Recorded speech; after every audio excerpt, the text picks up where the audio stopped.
Good morning and happy Friday, everyone. I'm Lee Checkstad for our Be Relentless webinar on this Friday. We've been at this a couple of weeks now, and we're really happy to have you all here on such a regular basis and be able to offer you different topics each and every day to help you navigate this very strange time.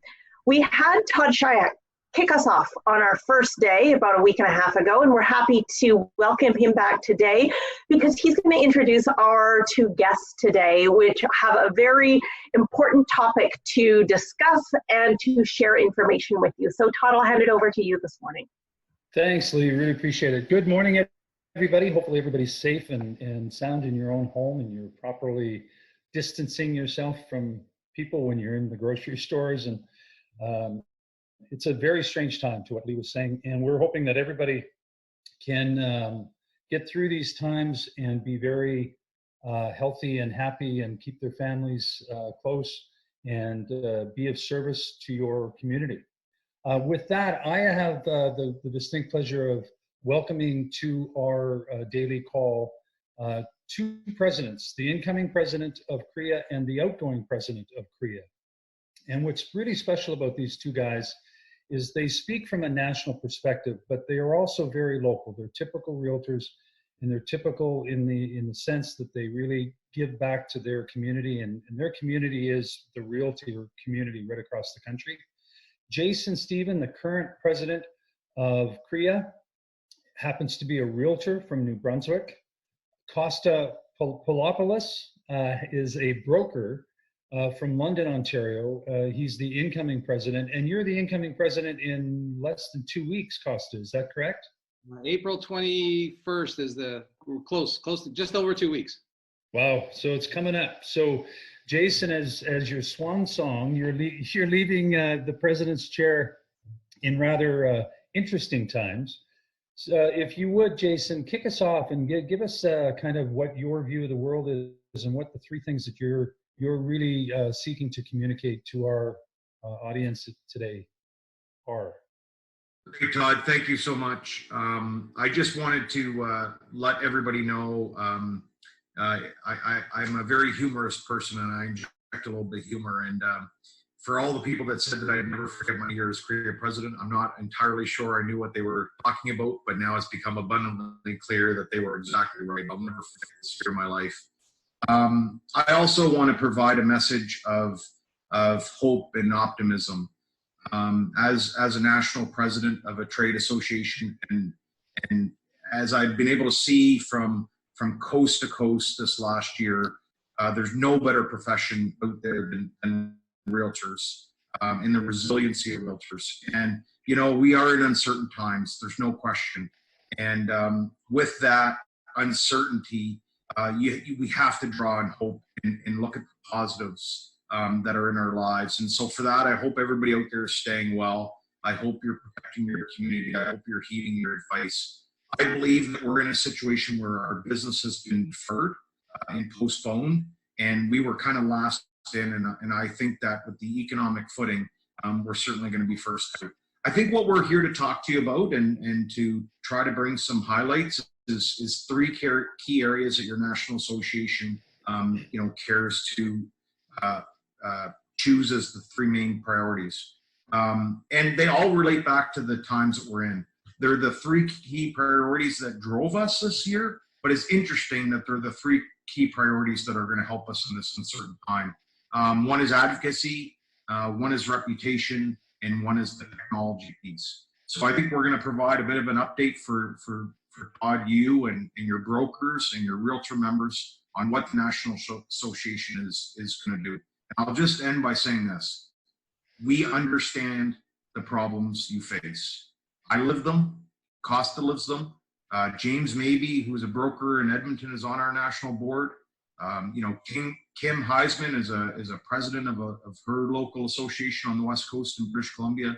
There's a whole bunch of leaders out there that are Central 21 members, and for that, we're happy that you're involved in organized real estate. With those leaders in your company discussing these issues each and every day, we will be stronger together. We will come out of this, and we're going to be with you as a national association through these trying times and once we get out of them. Thank you so much, Jason. Costa, give us kind of a viewpoint.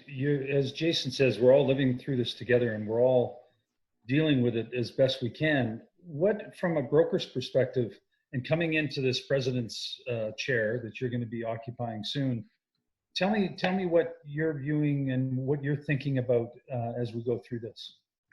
Well, thank you, Todd, and thank you, Lee, and good afternoon to everyone, and good morning for those of you that are on the West Coast. You know what? Thanks for this opportunity for both Jason and I to sort of engage you and to share where we're at and to share our perspectives and what we're thinking and how we're going to do our best to help mitigate through this crazy crisis pandemic that we're all faced right now with. You know, a month ago we were all feeling okay. We were doing okay the beginning of the year, and then within a month, COVID-19 comes out, and the whole picture changed. It brought a lot of fear throughout the industry and in our personal lives. And you know what? There's a lot of information that's come out from different levels throughout the country, different organizations, health organizations at every level, local, provincial, nationally, from all levels of government, from industry, provincially, local boards, and it's hard to make sense of it all because there's a lot of information to gather, to wrap our heads around. One thing I can say, and I'll touch on the point, Todd, specifically as a brokerage, two things. On a positive note, in the sense that, look, we're all in this together. First of all, I want to commend, Todd, you and your leadership team for putting together these types of venues and forums for your network. I think it's quite commendable as leaders that you're doing this and you're keeping that engagement going and having that communication level. So as a brokerage myself, again, in London, Ontario, I'm going to say that we're all living this. It doesn't matter what brand we are. It doesn't matter what brokerage we are. We're all equals in this. This is the one time where we're equals, and we actually have to pool together, and we have pooled together. I can tell from personal experiences in the London area. You've got some great leaders in London with Vito Campanelli and his team, and throughout Canada. There's so many people that are in the Century 21 network that we work closely with that are leaders, and not just the broker owners as yourselves, but even down to the level of the actual practitioners that are leading the way and setting examples with their clients and customers. So, you know, the concerns that we would have, that I would have specifically as a brokerage, is fear of, look, we're worried about the raw feelings here. We've suffered great losses, or potentially will be suffering great losses. We don't know when this is going to end. We don't know what's next. There's been a shift, reduced listings. Our concerns are, how do we keep the pipeline going? How do we ensure that the deals have transacted are going to fruition, or they're going to close? How are we going to navigate through this not business as usual time frame to stay afloat? And how do we do all this stuff following the guidelines that we've been inundated with, and doing our social responsibility and our community responsibility as good corporate citizens and caring for each other? So those are the concerns that I think it doesn't matter who we are and at what level we are. Those are the things that are close to all of us. And then we can talk a little bit, and Jason's going to jump in on what, you know, CREA, our national association, is doing, because we all understand the concerns that we all have. So Well, thank you, Costa. I really appreciate it. Jumping back to you, Jason, the advocacy piece. Let's get back to that, because, you know, as we found out in the last couple of weeks, this CURB program that gives agents, could give independent contractors $2,000 a month. A lot of our agents aren't necessarily going to qualify for that for many months, because they've got closings that are occurring this month and next month and even the month after that. And by the time that they do qualify for the CURB program, they're well into it. And then when the CURB program ends and we all get back to work, the agents may not see revenue for 60, 90 days after getting back up and running and getting all those listings and getting them sold. Similarly, the brokers, the advocacy that CREA needs to do, and what you guys are thinking of to support the brokers that likewise don't qualify for the 75% salary subsidy right now, because their revenue year over year has not fallen below 30% yet, but they will. But by that time, the program's almost over. Jason, speak to the advocacy of it for CREA. Yeah, absolutely, Todd. Thank you very much. I was remiss to mention one board member, Len Wassel, who is also part of the Central One Network. He'd be upset if I missed him. He's probably watching and will call me later to miscorrect me. I will say this, this is a key piece to what CREA is doing. And it speaks to the first point that I said that we were going to try to accomplish here today. The CREA staff is working 24/7. And the one thing that I will say is we were able to build up a lot of credibility within that circle in Ottawa, in the last federal campaign. And why that's relevant is because we've got pipelines of communications with the government. The famous joke in the world is I'm the federal government, I'm here to help. It typically sends people the other way. But, what we're being told is the government is not trying to isolate people from this. They understand this is a very real situation, the situation that you raise. They're trying to capture as many people as possible, but they're not trying to leave people out. So we are curious, in terms of, some of these programs. You talked about the payroll source. The subsidy. Yeah, the subsidy of the jobs. We put out a memo, I believe, last Monday to all members across the country that talked about the announcement Friday before, which was a week ago today, and the curb subsidy. If you didn't get that email last Monday, please go into your spam filters, because what we are asking people, we are going to over communicate in the next, weeks and months. And, we've done this in a way that we've tried to communicate directly with members. And the one challenge that we have as a national association that has 134,000 members across the country is there isn't a single way that we're all paid. Generally, we're all independent business people with that model, but there's brokers, they get paid a different way out of their brokerage. There's sales managers, there's realtors, there's team leaders, there's team members. There's professional corporations, depending where you live in the country. So it's provided us to be a challenge. And the staff at CREA remains committed. I was just on the phone getting an hour-long briefing on trying to make sure that as many programs are there to not really subsidize the same income we would get, but to stop gap against the real economic hardships that are going to exist that Costa talked about the fact that, people have to pay rent and there's costs that go on. So if you're running into roadblocks, we very much want to know that so that we can work with the government, explain to them what goes on. But I do want to tell you that the one challenge we do have as a national association is the ununiformity of how we get paid. It's not like any other industry. There's different business models with different pay structures, and so it does create challenges. So we are going to over communicate. We are going to send you an email. If you haven't, it's interesting timing here today, Todd, because I'm releasing for the first time some good information. So you've caught us at a good time. You will get an email that talks about where to go and apply from CREA for these programs. And you're going to get more information with regards to the CURB. And I can't remember the acronym for the one that is businesses. So please read those emails. If you're not getting an email today, or if you didn't get an email last Monday, later in the afternoon in Eastern, or probably somewhere in the mid-afternoon in the West Coast, and go into your spam filters, because there's going to be many more to come. The only other thing that I would patch on before I toss into Costa is the CURB program is going to be, from what we know, is going to be income loss between March 15th and October the 3rd. And with an application deadline of December the 3rd. So we feel like that one's probably going to overlap. We do understand your gappage in the second announcement, and we are continuing to work with government. But Costa, you want to jump in? Yeah, thank you, Jason. And Todd, just to sort of elaborate and just to build upon what Jason just shared is, we totally get it. I'll speak from a brokerage perspective and from a national perspective.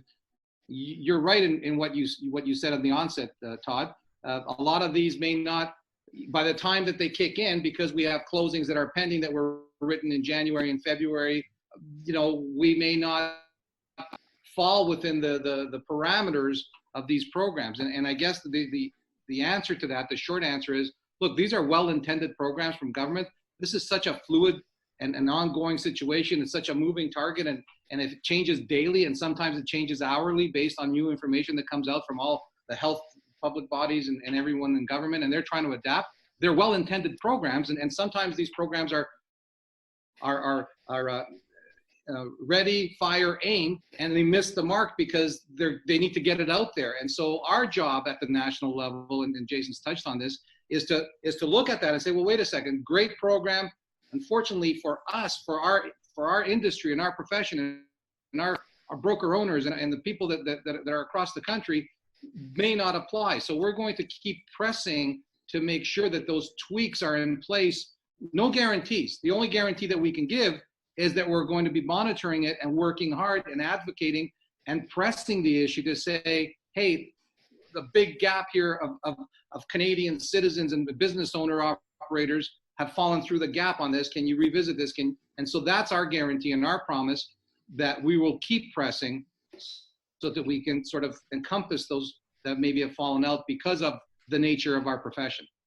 Wonderful. Yeah, I want to just jump into that. Here's the one thing that we know, Todd, and this speaks to your point. Here's what we know. We know the government doesn't want this pandemic to create an economic crisis after we're on our way out. We know that. Obviously, no government does. We also know that they view real estate as one of the best economic drivers when we're coming out of this.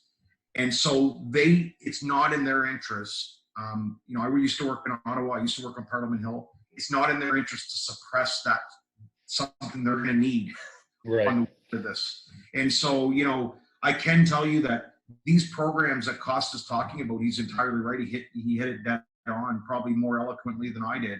Some of these programs normally would take 6 months to a year to roll out. They're rolling them out in like weeks at a time.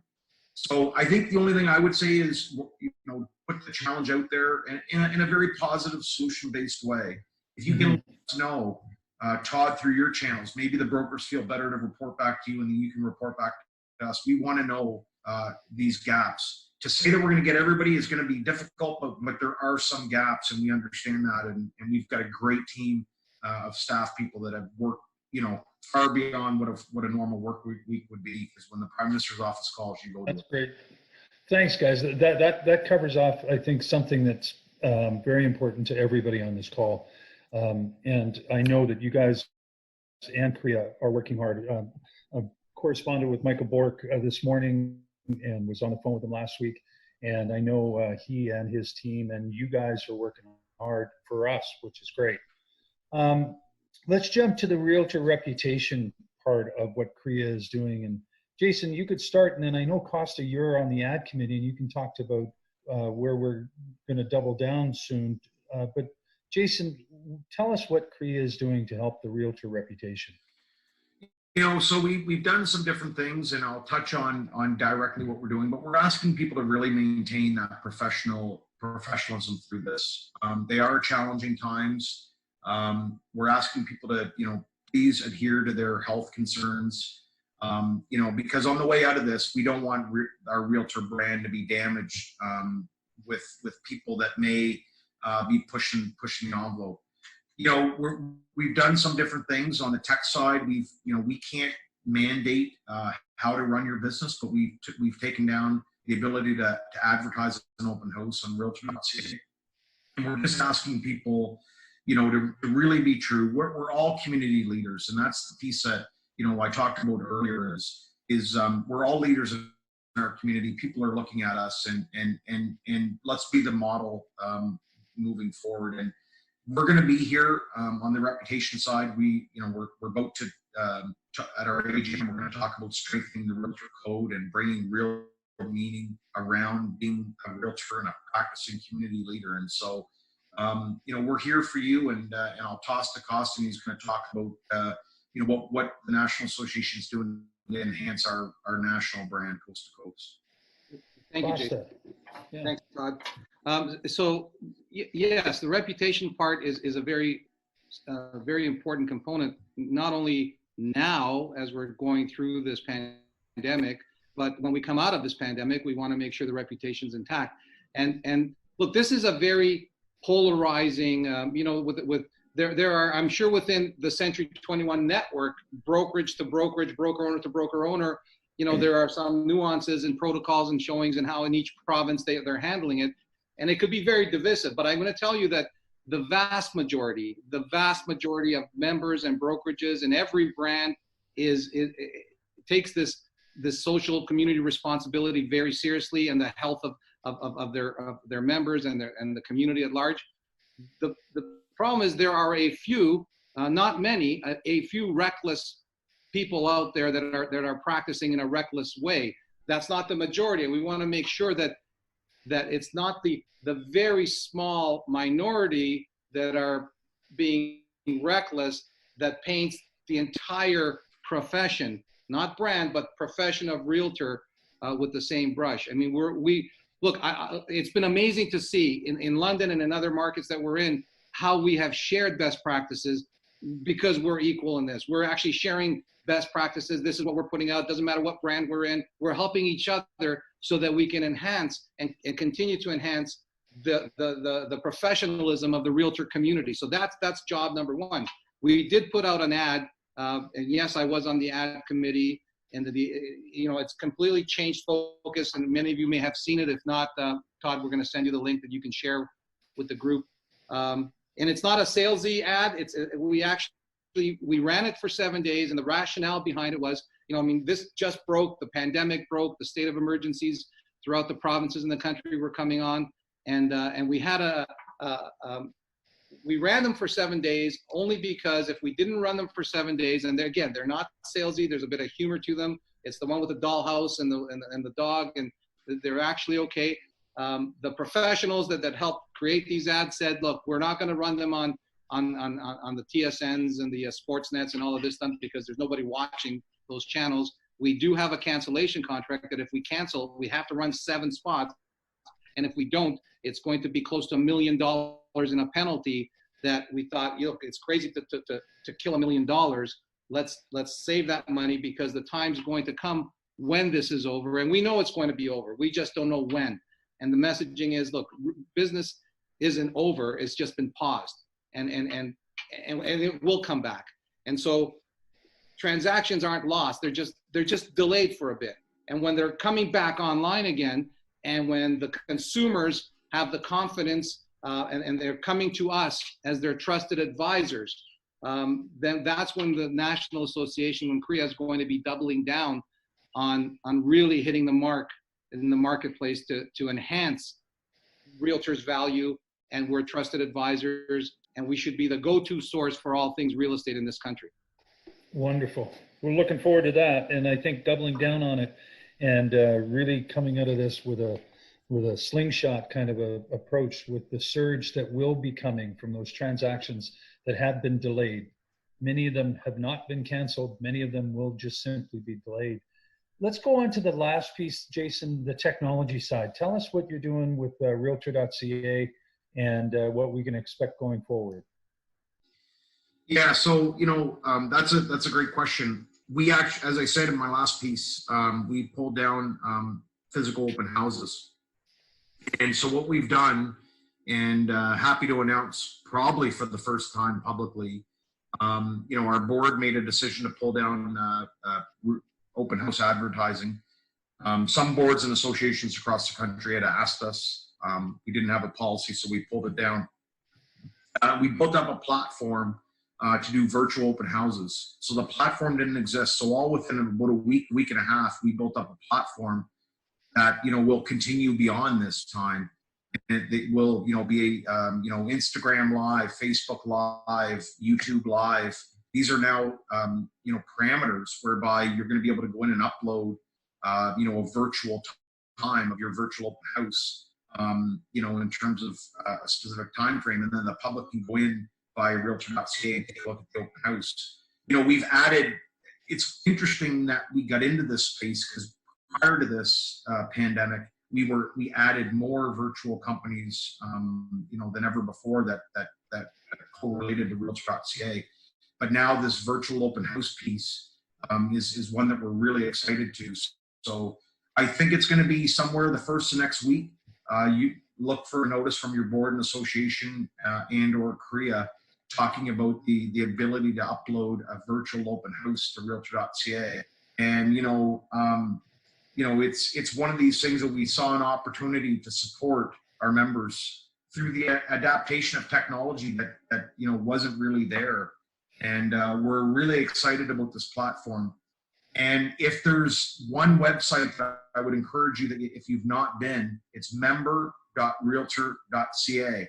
And it's your normal logins from your board and association. And that's going to be the front piece that will go on. And I'm sure, Todd, when we flip this note, I'll flip it to you so you can communicate with your brokers and your salespeople. But it's going to be a unique way for us to possibly allow some sort of pipeline to exist. As Costa said, it's not going to be business as usual, but it would be here's what we do know. We know that there is an essential need for some people to have the dealings with a realtor. Right. Most provinces in Canada, realtors in real estate, not just realtors, but real estate has been deemed as an essential need. Mostly realtors and lawyers and bankers. And because what governments have learned along the way, with the exception of the only province I'm aware that wasn't done was Quebec, and in fact they had notaries. What the government has realized is there are some people that really are in a need, whether it be a divorce, whether it be you bought a house and you thought you didn't foresee this pandemic and you had to sell your house. There are needs of people that would have to carry on with the transaction in an emergency basis. So we're trying to provide tools to allow realtors in the unique environment we are to practice social distancing, but to adopt the new technology. Wonderful. Sorry, long-winded answer. No, that's a great answer, and I think that's a pretty solid way to respond to this pandemic, to turn around some new technology and new tools for agents to continue to do business within a week and a half. That was laudable for sure. It's interesting, Todd. I got to tell you this. Yeah. I mentioned this the other day, and it's really funny. And I mean, you've been in the same strategic planning sessions. We've been in some of the same, quite honestly. Right. We were all talking about the disruption that would occur in our business, right. And everybody looked at the technology disruption. What is that tech person going to do? And what's that app going to do? And, everybody was focused on all the technology disruption. The true disruption to our livelihood that we've figured out is a pandemic. This has caused more disruption, to any one of, as Costa said earlier, this has created disruption to everybody. There isn't one core person out there that's like, well, I'm all right. There's people that are all right. I get that. But this has caused everybody to have the same fears and the same worries and the same, how am I going to provide for my family? There's no difference. I was on a cocktail reception with a bunch of realtors from BC, and I live in St. John, New Brunswick. We can't be further apart, and every one of us have the same concerns. This is true disruption. And so what we're trying to do is to try to, in light of this disruption, how can we grow from this? What are the positives that we can draw from it? And that's the one thing I would say is we're here. And we're gonna be stronger. It's gonna be a little bit of pain though. There's no question. Thank you so much, Jason. Costa, we're gonna finish with you. Closing thoughts, closing words. What's the words of wisdom from the incoming CREA president with a completely very interesting world to start your CREA presidency? How would you like to close out the messaging from a national organization to our realtors? Well, thank you, Todd. You're right. Definitely. I can tell you what the theme was, and to a lot of it, it's still the same, is that we need to embrace change. That would have been the theme. That is the theme, that we shouldn't have to be worried about change. Change is always going to happen. We don't know how it's going to happen. What we know is how we have to react to it. I know that that is probably more relevant now and more true now than it was if it was business as usual. And I stand by that. And I think, you know what, as our national association, it's about making sure that we communicate with each other. You cannot over communicate in this time with both all of our members, Realtors on the Streets, with our local associations, with our provincial associations, with our broker owners, because they are fundamental to this, and the survival of brokerages is key. We need to supply and provide guidance and whatever assistance we can do. If it's not monetarily, even advocating to say, look, we need this, as we've touched on before. So that's going to be the messaging: is we need to stay firm together on this. We will overcome this. We need to communicate with each other and strategize so that the realtor community remains strong and strengthens throughout this crisis when we're done with it, and that we are the trusted advisors in this country when it comes to all things real estate, that we are the go-to source for real estate. And so that's going to involve a lot of communicating back and forth. It's going to involve a lot of these types of engagements with your leaders in the trenches, with the members that are in the trenches, coming back up from the ground up with recommendations and how do we make this better. And that's going to be the messaging, that we're going to stay strong. We're going to do it together. We're going to come out okay. It's not business end. It's pause, and let's hit the ground running when this thing starts, because there will be a surge. We believe that, and I'm sure that a lot of the people on this call have the same insight on that. Thank you so much, Costa. We've got a couple questions. So before you guys go, I'm going to turn this over to our the group that are watching this on Facebook Live.